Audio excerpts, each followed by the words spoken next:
year is 2552. After a long fight, our colonial defense has failed, and the Covenant have made their way to Earth.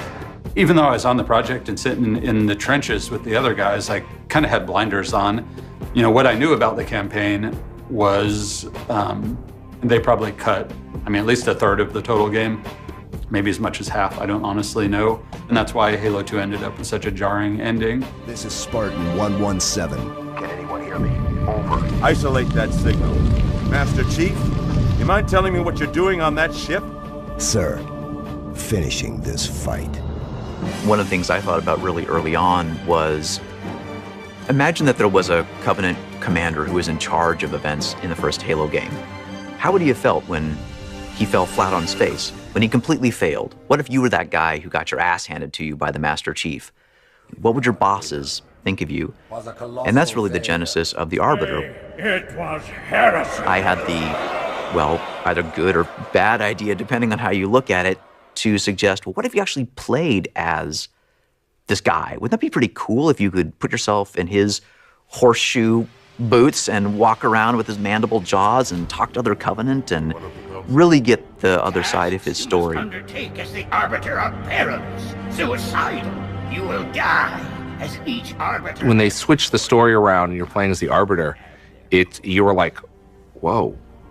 What would you have your Arbiter do? You know, it all of a sudden just took everything you knew and mixed it all up. Oracle, what is Halo's purpose? Collectively, the Seven. Wrong! Not another word! Please. It was an interesting way to innovate on the interactive storytelling. We are the arm of the prophets, Arbiter, and you are the blade. Ultimately, that turned out to be a lot more work and made us make some hard choices at the end. We're going to go to Earth, go into the Prophet of Truth ship, rescue Cortana, do battle with the Gravemind, and button everything up. It was extremely challenging to wrap all those different, ambitious angles into one nice, smooth, polished product.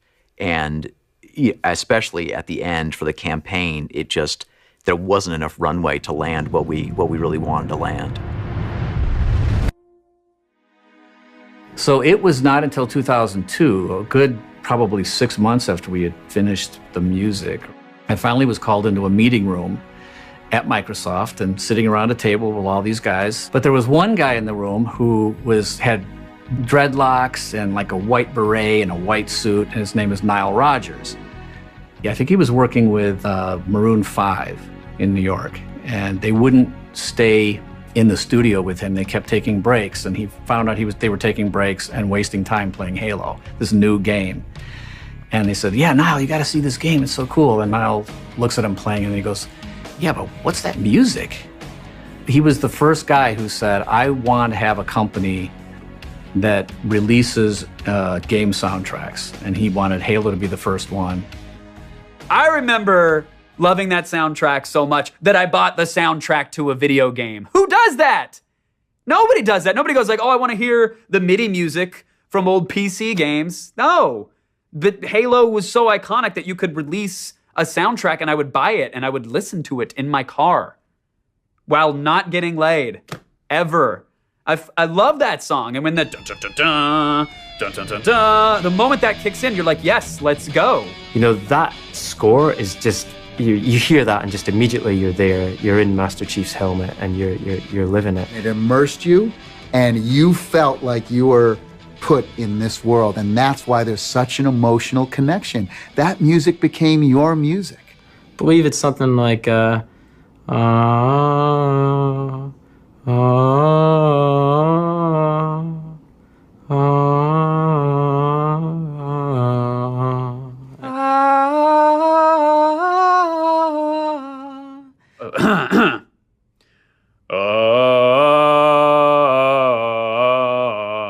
No, that's not it. But then the Halo 2 one's got the rocket like.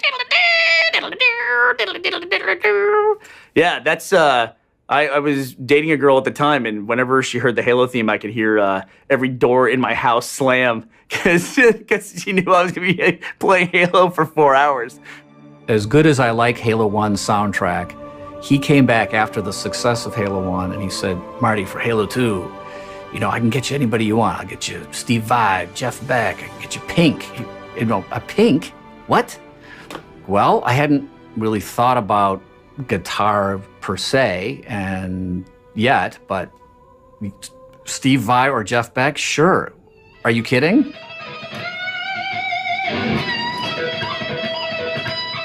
There's one other guitar player who was a huge fan of Halo and went outside of his agent. He went outside of everybody else. We didn't even bring it through Microsoft. I never got a contractual written permission to work with him. And that's John Mayer. John Mayer plays guitar on two very distinct pieces in Halo, and you hear it on the soundtrack. But I never revealed that it was him because he didn't want his agent to yell at him. He just wanted to be able to tell his friends, yeah, that's me playing on Halo 2. Halo is one of the few games where we still have people playing the 10-year-old game. And Halo was, I think, really special, especially in the United States, as far as how it introduced a lot of people to multiplayer gaming. And with the first Halo, it was a very social experience, physically carrying your Xbox to someone's house, carrying TVs, heavy CRT TVs back in the day. Pre-Halo and Halo 2, you had to make do with what you had. It was like, okay, we've got these modems, which are tin cans and strings. Now we need to connect them to somehow communicate with each other and then play this game against each other. Now we need a way to talk to each other to set up the play date so that we can murder each other. And it was all these disparate technologies and forums and modems and drivers and operating systems. And it was a delicate nerd dance. You would have to do a 25-minute geek ballet just to get a game synced up to be able to play with someone else. Then when Halo 2 came along, it was really as easy as pushing a button, seeing your friends, and saying, okay, I'm going to shoot you now. With Halo 2, it changed radically because we were able to put people together without having them in the same room. We used Xbox Live, obviously. Introducing the next arena. Butt kicking just went global. Xbox Live is here. Max Hoberman, who designed a lot of those systems, had a really simple philosophy, which was to try and recreate the fun aspects of being together in that basement with those TVs, but do it online. And I think that's one of the reasons why it was so successful, because it kept the social, cultural aspect of that connection and didn't really make it all about technology. It made it all about fun and connecting and just sort of being around your friends. I was in a meeting and they were explaining it to me and I was like, wait a minute, what? You're gonna do what? You're gonna have people on a virtual couch and we don't need to be with each other? Wow. I said, that sounds cool. And then of course it came out and it was cool. It just felt great to kill people around the world in a video game.